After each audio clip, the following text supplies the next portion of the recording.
Pada kesempatan kali ini, kami akan membahas sebuah kasus mengenai dugaan penggelapan pajak yang pernah viral pada bulan Maret 2023. Dalam video ini kami akan menjelaskan 6 komponen penilaian utama, yaitu menganalisis secara kritis, mengkategorikan klaim-klaim, menyampaikan argumen, membuat 5 pola deduktif argumen induktif, dan menganalisis kesesatan berpikir informal yang terkandung dalam kasus ini.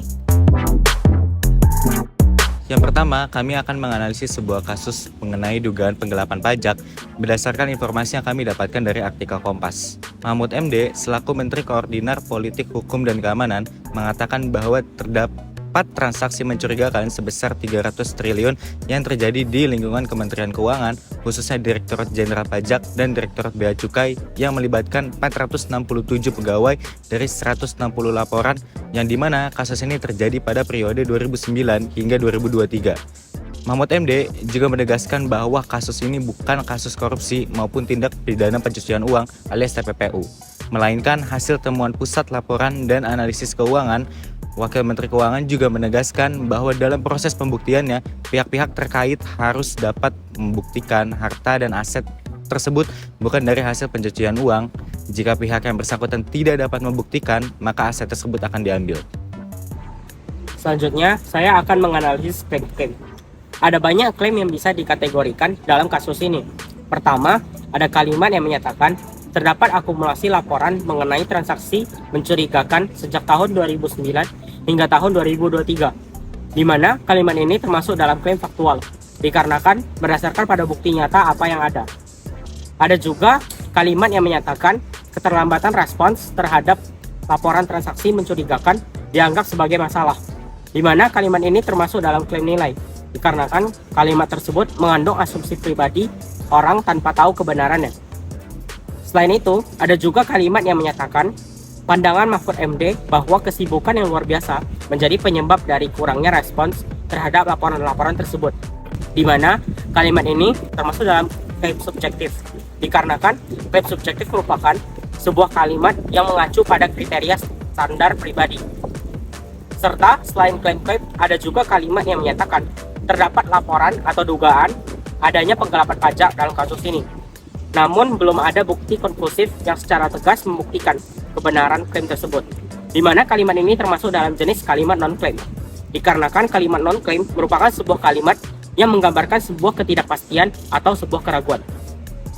Selanjutnya, komponen penilaian argumen utama mengenai kasus ini tentang dugaan penggelapan pajak menjadi perbincangan publik, sehingga kasus ini harus segera diselesaikan secara transparan agar tidak mengecewakan masyarakat.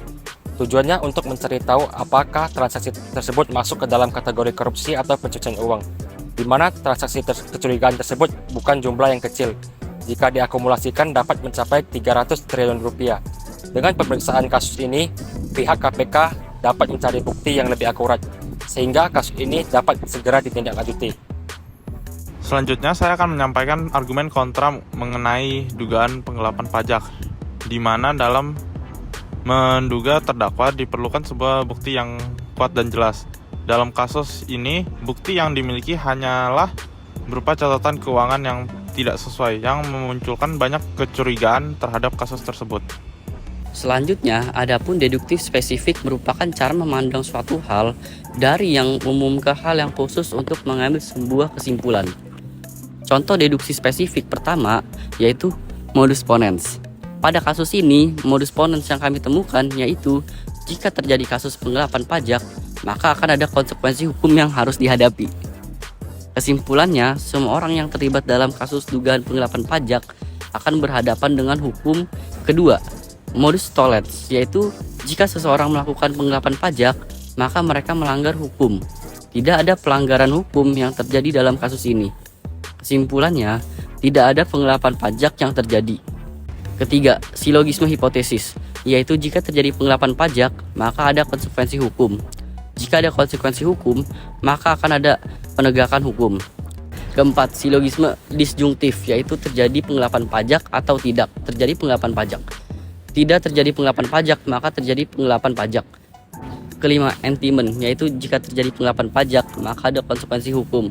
Jika tidak ada penggelapan pajak, maka tidak ada konsekuensi hukum.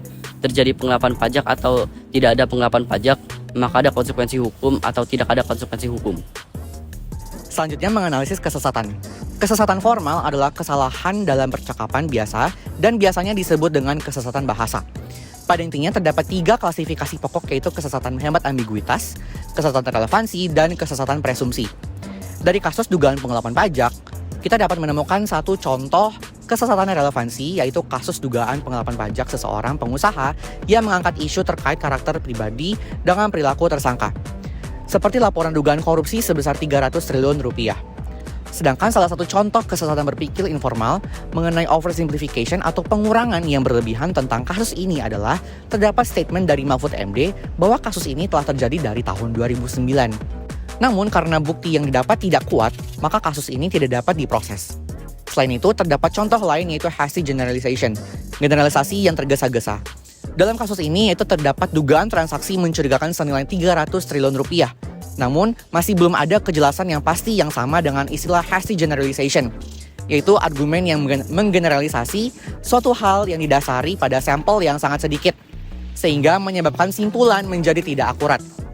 Transaksi tersebut sudah dilakukan sejak 2009, namun karena laporan tidak mendapatkan informasi dan respons dari pemerintah.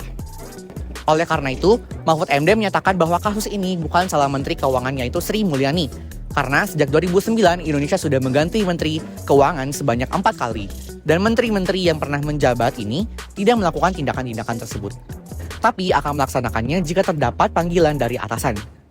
Argumen yang disampaikan oleh Mahfud MD untuk membela Sri Mulyani merupakan argumen simpati yang menggunakan kesesatan informal, yang tapak kesalahan ini bisa dilakukan oleh siapapun.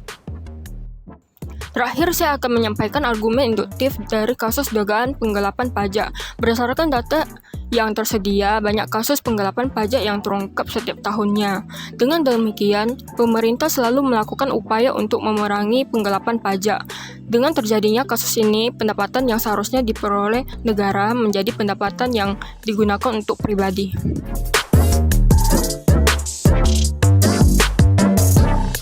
Jadi setelah kami menganalisis kasus dugaan penggelapan pajak, dapat kami simpulkan bahwa kasus ini masih perlu dicari kebenarannya.